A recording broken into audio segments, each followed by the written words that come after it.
Ավետարան ըստ Հովհաննեսի գլուխ 12։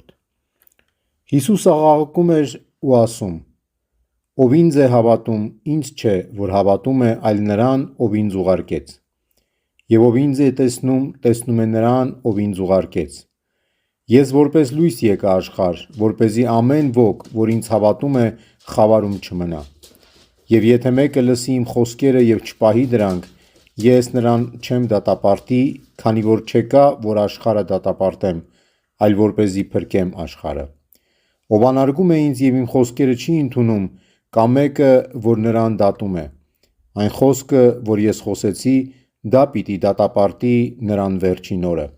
որովհետև ես ինքս ինձնից չխոսեցի, այլ Հայրը, որ ինձ ուղարկեց։ Նա ինձ պատվիրեց, թե ինչ պիտի ասեմ և ինչ պիտի խոսեմ։ Եվ գիտեմ, որ այն պատվիրանը հավիտենական կյանք է։